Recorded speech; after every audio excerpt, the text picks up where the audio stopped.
وزیر اعظم عمران خان کی چھٹی کے ساتھ ہی سابق I S I chief lieutenant general Faiz Hameed کا نیا آرمی چیف بننے کا خواب بھی چکنا چور ہو گیا ہے۔ یاد رہے کہ تحریک عدم اعتماد کے نتیجے میں وزارت عظمیٰ سے فارغ ہونے والے سابق وزیر اعظم عمران خان اپنے قریبی رفیق اور سابقہ I S I chief lieutenant general Faiz Hameed کو جنرل قمر جاوید باجوہ کی ریٹائرمنٹ کے بعد نیا آرمی چیف مقرر کرنا چاہتے تھے۔ جنرل قمر باجوہ کی دوسری میعاد نومبر 2022 میں مکمل ہونا ہے، تاہم اب اس بات کا امکان موجود ہے کہ نئی حکومت ان کے عہدے میں ایک اور توسیع کر دے۔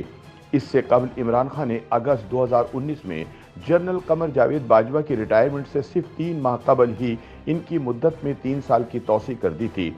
یہ ایک کھلی حقیقت ہے کہ وزیر اعظم عمران خان کو اپنے اقتدار کے پہلے 3.5 برسوں میں لیفٹیننٹ جنرل فیض حمید کی زیر قیادت پاکستان کی طاقتور ترین خفیہ ایجنسی آئی ایس آئی کی مکمل حمایت حاصل تھی، جو ان کی سیاسی انجینئرنگ میں بھی مدد کرتی تھی۔ یہی وجہ ہے کہ جب ستمبر 2021 میں فیض حمید کا بطور کور کمانڈر پشاور تبادلہ کیا گیا تو عمران خان نے فوجی قیادت کے ساتھ میچ ڈال لیا اور لیفٹیننٹ جنرل ندیم احمد انجم کو نیا آئی ایس آئی چیف بنانے سے انکار کر دیا، لیکن بالآخر فوجی قیادت نے اپنا فیصلہ منوا ہی لیا۔ نئے آئی ایس آئی چیف نے چارج سنبھالتے ہی اپنی ایجنسی کو مکمل طور پر غیر سیاسی اور نیوٹرل کرنے کا فیصلہ کیا، جس کے نتیجے میں عمران کا ہاؤس آف ریکارڈ 6 مہینے میں ہی دھڑام سے نیچے آ گرا اور یہ ثابت ہو گیا کہ کپتان کی حکومت مصنوعی سہاروں پر کھڑی تھی۔ یہ ایک کھلی حقیقت ہے کہ عمران خان دراصل سابق آئی ایس آئی چیف اور موجودہ corps commander Peshawar general Faiz Hameed کو اگلا آرمی چیف لگانا چاہتے تھے۔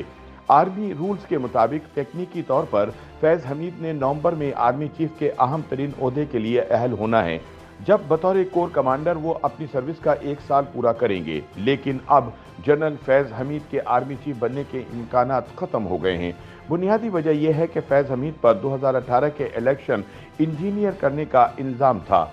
جس کے نتیجے میں عمران خان برسر اقتدار آئے تھے۔ چنانچہ اب نواز لیگ کے اقتدار میں آنے کے بعد یہ امکان ختم ہو گیا ہے۔ ویسے بھی سیاسی حلقوں میں یہ بات عام ہے کہ اپوزیشن کی تحریک عدم اعتماد کا ایک بڑا مقصد لیفٹیننٹ جنرل فیض حمید کو نیا آرمی چیف بننے سے روکنا تھا، کیونکہ اگر ایسا ہو جاتا تو پھر اگلے انتخابات بھی انجینئر ہی ہونا تھے اور عمران کو دوبارہ اقتدار میں لانے کی کوشش کی جاتی۔